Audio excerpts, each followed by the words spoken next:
Les journaux universitaires pour vous mettre au cœur de l'actualité dans les établissements de l'enseignement supérieur et universitaire en République démocratique du Congo. Mesdames et messieurs, bienvenue à cette nouvelle édition du journal.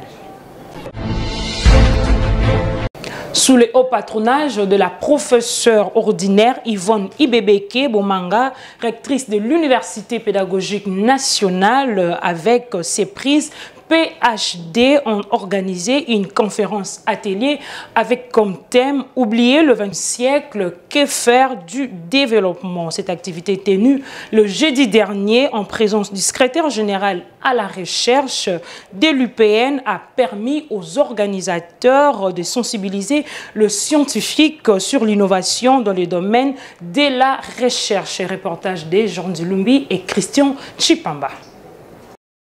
Cette conférence atelier organisée par l'Université pédagogique nationale avec les centres d'études, de promotion et de recherche à l'intervention socio-économique Père Hardy Développement, CEPRIS PhD en sigle, a eu comme thème central « Oublier le XXe siècle, que faire du développement » en présence du secrétaire général à la recherche de l'UPN, professeur Albert Fongi, et du directeur du CEPRIS PhD, le professeur ordinaire Pèlerin Kimwanga. L'orateur du jour, professeur ordinaire Marc Poncelin, a souligné que la notion du développement est aujourd'hui critiquée dans le monde. Le cadre cognitif semble toujours bouger que le pratique, alors que le mot développement renvoie à la connaissance, l'émancipation, tout comme le progrès. Les développements post-colonial, a-t-il ajouté, présentent un bilan mitigé dans beaucoup des pays. Il a été un échec durant le XXe siècle. Le développement doit être populaire et au XXIe siècle, l'Occident démystifié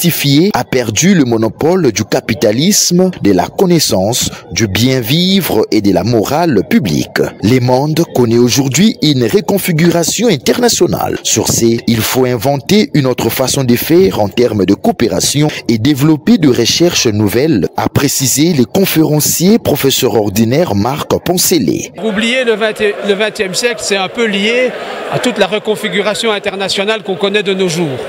Maintenant, nous devons inventer une autre façon de faire. Pour ce qui nous concerne, nous les chercheurs, on doit inventer une autre façon de travailler avec des équipes du Sud pour développer des recherches tout à fait nouvelles. On ne peut plus continuer dans l'ancien contexte.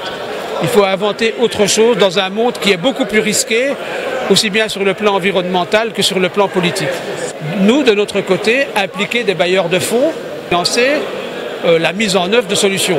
Satisfait de la réussite de ces moments d'échange riches en couleurs, le directeur de CEPRIS PhD, le professeur ordinaire Pèlerin Kimwanga, a stipulé que la non-ouverture de l'UPN au monde se présente comme un problème à résoudre, ce qui justifie les efforts inlançables conjugués par le comité Ibebeke pour assurer l'internationalisation de l'UPN. Le seul vrai problème, c'est l'ouverture de notre université. L'université regorge de richesses énormes, de compétences, des atouts. Avec le secrétaire général à la recherche, nous avons résolu de l'ouvrir avec la complicité, bien sûr, et la bénédiction de Madame la rectrice, de l'ouvrir au milieu de la coopération. C'est tout ce que nous faisons pour le moment. Et je pense qu'il y aura des conférences, des échanges comme ça, et nous serons écoutés et nous écouterons aussi les autres. Pour moi, il faut apprendre aux scientifiques à transformer les choses en action. Jeu de questions-réponses a clôturé cette conférence atelier et il faut noter que le CEPRIS PhD est un centre spécialisé au sein de l'UPN qui a pour mission de former et d'améliorer les compétences des enseignants ainsi que de soutenir des études et de recherche en pédagogie.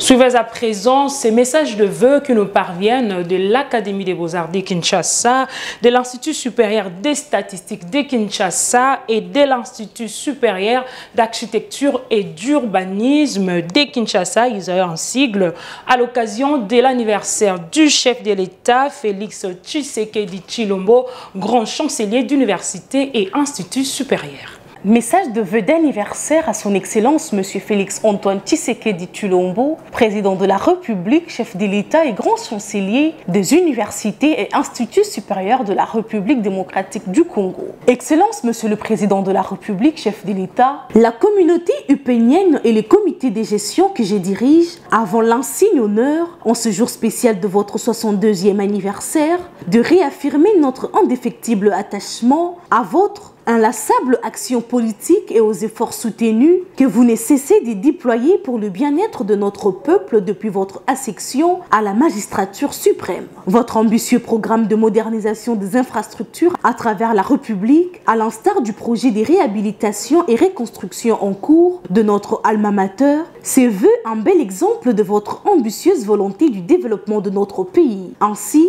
nous vous remercions profondément pour ces empreintes indélébiles que vous avez marquées à l'Université pédagogique nationale. En ce jour particulier pour vous et votre famille, qu'il me soit permis, Monsieur le Président de la République, chef de l'État et grand chancelier des universités et instituts supérieurs, au nom de toute la communauté, de vous exprimer nos vœux de longévité, de paix, de bonheur et de succès. Joyeux et heureux anniversaire. Yvonne Ibebeke, professeur ordinaire. Excellence, Monsieur le chef de l'État, président de la République, à l'occasion de votre anniversaire, qu'il me soit permis de vous adresser mes vœux le plus respectueux et le plus déférent. Au-delà de célébrer un anniversaire de naissance, cette date est pour moi l'occasion de saluer la haute responsabilité et l'essence de l'État que vous incarnez à la tête de notre nation, ainsi que votre engagement constant pour un Congo pacifié et prospère. Que les seigneurs vous comblent toujours de la santé, de la force morale et de la clairvoyance dans l'accomplissement de votre mission au service du bien commun, en bon garant de la nation. Veuillez recevoir, Monsieur le chef de l'État, président de la République, l'hommage de ma très haute considération. Professeur Kalama Akoulez Henri, directeur général de l'Académie de Beaux-Arts de Kinshasa. Message de vœux d'anniversaire à son Excellence, Monsieur le Président de la République, Félix Antoine Tshisekedi Tshilombo, chef de l'État. Excellence, Monsieur le Président de la République, chef de l'État et grand chancelier de l'Université et Institut supérieur de la RDC. Au nom de la communauté universitaire de l'Institut supérieur des statistiques de Kinshasa et au mien propre, nous saisissons cette occasion spéciale pour vous souhaiter un heureux anniversaire de bonheur, de prospérité et de sagesse. Excellence, votre leadership et esprit managérial dans la gestion de la chose publique nous inspire à faire encore mieux aux parcelles de pouvoir qui nous est confiées au regard des enjeux de notre pays. Que cette journée soit brillante pour vous. Fait à Kinshasa le 13 juin 2025, professeur Jean-Marcel Mbikaï, directeur général de ISESKIN. Message de vœux d'anniversaire à son Excellence, Monsieur le Président de la République, Félix Antoine Tshisekedi Tshilombo, chef de l'État. Excellence, à l'occasion de la célébration de votre anniversaire de naissance, l'ensemble de la communauté universitaire de l'Institut supérieur d'architecture et d'urbanisme, que j'ai l'insigne honneur de diriger, vous adresse ce vœu le plus chaleureux. Nous vous souhaitons un heureux et fructueux anniversaire et prions que l'Éternel Dieu vous accorde santé, sagesse, protection divine, afin de continuer à œuvrer pour le bien-être et la prospérité de la République démocratique du Congo. Fait à Kinshasa le 13 juin 2025 pour le comité de gestion Prof René Mpuru Mazembe, directeur général. Parlons de la cérémonie d'inauguration des cliniques universitaires dénommées Monseigneur Ngoïbolia à l'université protestante au Congo. Ces cadres bien équipés va permettre désormais aux apprenants de lier la théorie à la pratique et répondre aux besoins sanitaires de la communauté. Voilà Ngolou pour les commentaires. C'est sous l'égide du comité de gestion que dirige révérend professeur ordinaire Robin Kwimbi Bibikan que l'université protestante au Congo a ses cliniques universitaires baptisées Monseigneur Ngoïbolia de Res-Mémoire qui permettront aux apprenants de lier la théorie à la pratique d'une part et de rendre le service à la communauté d'autre part. Après sa bénédiction par le président de l'église du Christ au Congo, révérend André Bokondo Abolikabe, le professeur Robin Kwim, recteur de l'IPC, a fait savoir que cette clinique universitaire, Monseigneur Ngoïbolia, entre dans la vision du président de la République Félix Antoine Tshisekedi Tshilombo qui soutient la couverture santé universelle. Nous sommes très heureux aujourd'hui pour l'inauguration officielle de la clinique universitaire dénommée Monselengo Ibulia à l'université protestante au Congo. C'est ce qui nous manquait depuis longtemps. Vous avez visité cette clinique avec des appareils modernes. Et les étudiants viendront faire leurs pratiques ici, sans oublier que nous avons des sites importants. Mais ici, c'est vraiment l'endroit le plus idéal pour que nos étudiants viennent faire leurs pratiques. C'est une bonne nouvelle pour non seulement l'IPC, aussi pour la communauté de la ville de Kinshasa. Le professeur Dr Philippe Lukanou, médecin directeur, donne ici quelques orientations fonctionnelles des cliniques universitaires Monselengo Ibulia. Au nom de la tutelle, Michel Nyamadjomi, directeur des cabinets adjoint du ministre de l'Enseignement supérieur et universitaire empêché, a félicité l'IPC qui a rempli les conditions pour la faculté de médecine et demande à d'autres institutions d'emboîter le pas. Moi, je ne peux que féliciter l'IPC pour avoir concrétisé cette vocation première de la faculté de médecine, d'avoir une clinique qui a tous les équipements de haute qualité, que j'ai visité moi-même. J'étais émerveillé, je ne m'y attendais pas. C'est pourquoi je félicite une fois de plus le recteur de son comité pour avoir accompli cette œuvre. S'en est suivi de la coupure du ruban symbolique.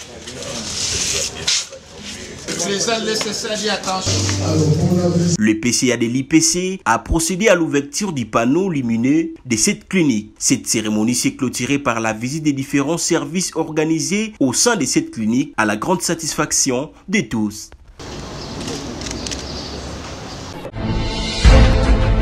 Suivez une fois de plus ce message de vœux qui nous parviennent cette fois-ci de la Haute École de Commerce de Kinshasa, de l'Institut National du Bâtiment et des Travaux Publics de Kinshasa et de l'Institut Supérieur Pédagogique Technique de Kinshasa. Joyeux anniversaire à son Excellence Félix Antoine Tshisekedi Tshilombo, président de la République. Le comité de gestion et toute la communauté de la Haute École de Commerce de Kinshasa, par la voix de son directeur général, le professeur Nyonsaba Sebigunda Edson, vous adressent leurs vœux le plus sincère de santé, de longévité et de réussite dans la conduite de la nation. Fait à Kinshasa le 13 juin 2025. Message d'anniversaire au président de la République, son Excellence Félix Antoine Tshisekedi Tshilombo. Excellence, Monsieur le Président de la République, chef de l'État, avec l'expression de mes hommages les plus différents en ce jour spécial, permettez-moi et mon comité de gestion de l'INBTP que je dirige de vous souhaiter un bon et heureux anniversaire. Puisse le ciel et la lune vous combler de ces riches bénédictions ainsi que de la sagesse, l'intelligence et la bonne santé pour diriger ces grands et beaux pays, aujourd'hui confrontés à plusieurs défis. N'en déplaise à toutes les méchantes langues, j'ai pris le courage de vous défendre contre les injustices et ignominies et je le ferai toujours quand vous agissez pour le Congo et surtout pour la jeunesse congolaise. J'ai saisi également cette opportunité pour vous réaffirmer mon attachement et mon soutien au combat du développement physique, social et économique que vous menez depuis votre accession à la magistrature suprême de la République démocratique du Congo. Nous ne ménagerons aucun effort pour traduire en acte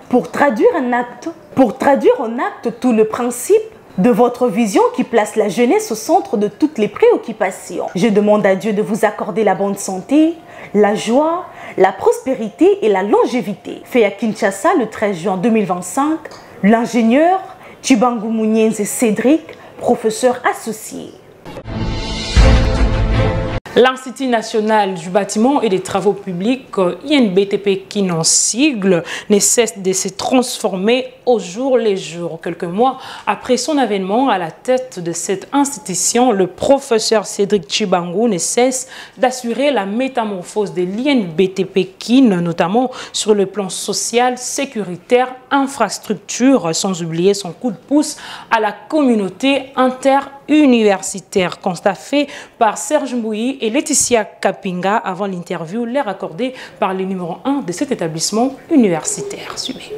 Ingénieur, professeur et directeur général de l'INBTP Kinshasa, quand vous sillonnez sur la ville ou à travers le pays, la plupart des grandes sociétés de construction sont gérées par les étrangers. Mais vous formez les ingénieurs congolais qui peuvent apporter un plus au développement de la RDC. Si j'étais vous, quel message que vous lancerez à tous les partenaires, non seulement le gouvernement congolais, mais aussi les privés qui négligent la main-d'œuvre locale? et surtout ceux qui sont formés à l'INBTP. Bon, concernant déjà ce qui, je veux le dire à tout le monde bien évidemment, pour l'État, je pense que l'État doit sauter sur l'occasion. Vous savez, le développement d'un pays ne se subit pas. Le développement d'un pays doit se concevoir. Il se pense, il se projette. Et je pense, dans cette façon de voir les choses, penser le développement, projeter le développement, on doit miser sur des choses qui sont intrinsèques. Ça signifie qui appartient au territoire, qui appartient au terroir. Ça signifie qu'il faut maximiser, miser sur la capacitation, par exemple, de nos étudiants. C'est vrai, la formation que nous leur donnons leur permet déjà de faire beaucoup de choses.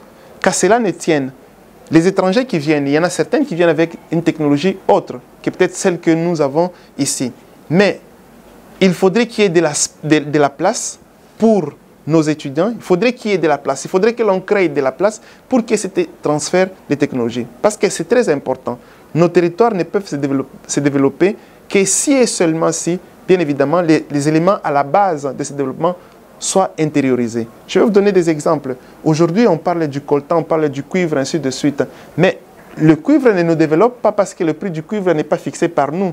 Le prix du cuivre est fixé ailleurs, par l'étranger. C'est comme ça que malgré que nous avons le cuivre, il ne développe pas. Donc je pense que si nous pensons à un développement, il faudrait faire en sorte que les intrants dans ce développement puissent être territorialisés. Donc y compris la connaissance. Dans le domaine des infrastructures, je pense qu'aujourd'hui, n'est pas capitalisé. Ce que nous avons comme ressortissants de l'INBTP, c'est une erreur à tous les niveaux. À la fois pour le privé, parce que quand vous prenez les expatriés, ils vous considèrent d'abord trop cher et parfois, ce n'est pas garanti aussi la durabilité. Elle n'est pas forcément garantie. Cependant, je vais aussi regarder de l'autre côté. Ce que je peux demander à la jeunesse, c'est toujours d'être confiant en leur capacité, en leur savoir-faire, mais aussi, quand vous parlez avec les privés, ils vous disent toujours qu'il y a un problème d'éthique des jeunes Congolais. Professeur Chipango, directeur général de l'INBTP Kinshasa,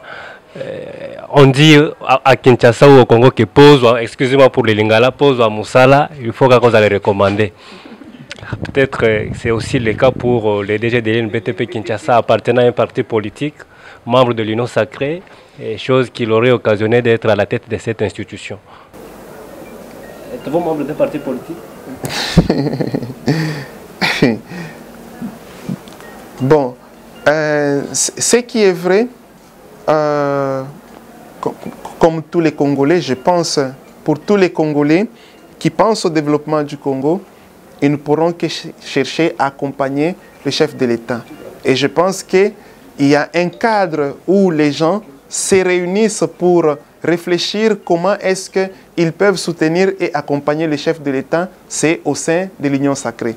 Donc aujourd'hui, renier appartenir à l'Union sacrée, c'est carrément renier l'acceptation d'accompagner le chef de l'État dans la lourde mission qu'il a, celle de redresser le pays, mais aussi de faire en sorte que les Congolais soient responsables de leur destinée. Ne pas laisser la destinée de notre pays dans les mains des étrangers, ne pas laisser la destinée de notre pays dans les mains d'autres personnes. Donc je peux vous l'affirmer, c'est pas à cause de ça que je suis directeur général. Je pense que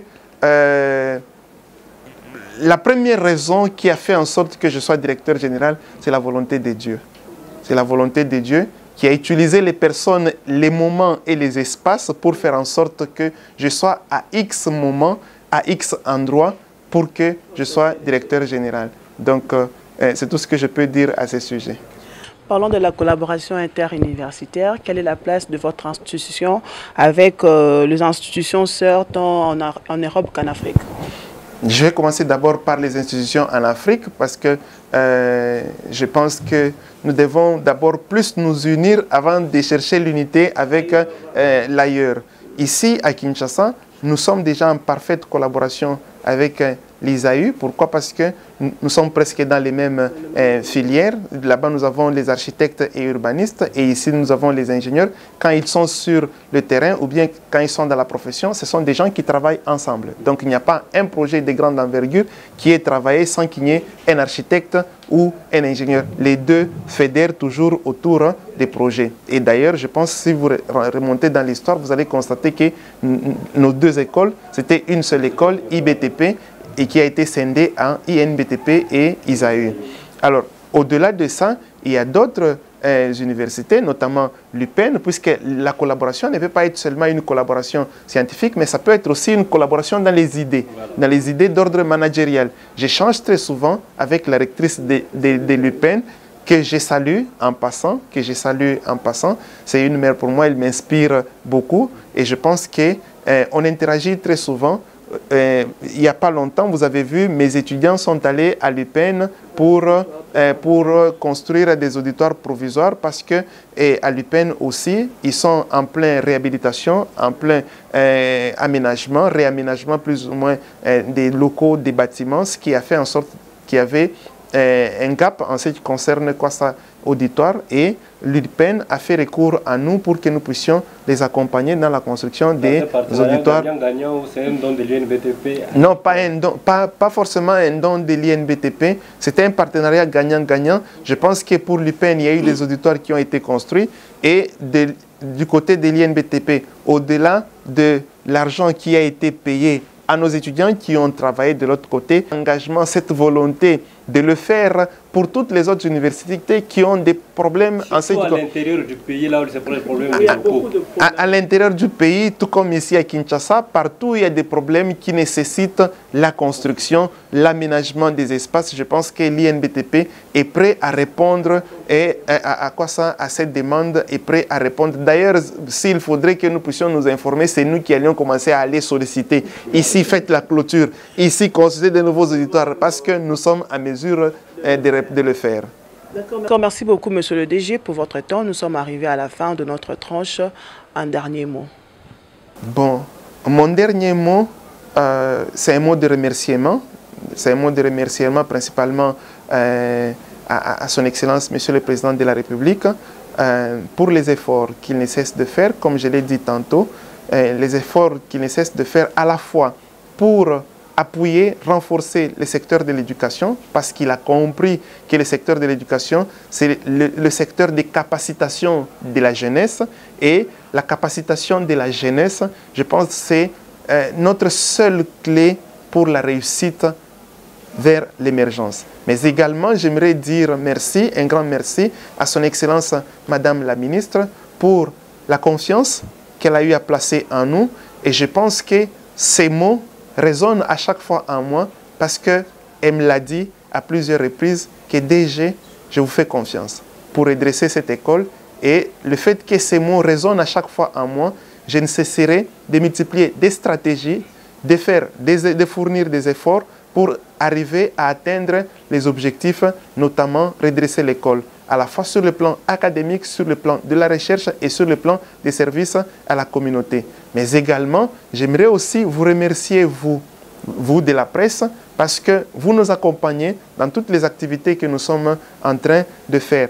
Vous rendez plutôt visible tout ce que nous sommes en train de faire. Et je pense que j'aimerais rappeler aux uns et aux autres, rendre visible tout ce que nous faisons n'est pas seulement dans le but d'exhiber ce que nous faisons pour une publicité quelconque. Je pense que rendre visible ce que nous faisons, c'est pour inspirer les autres et aussi recevoir le feedback des autres. S'il y a des choses que nous faisons mal, nous sommes sportifs pour accepter les remarques.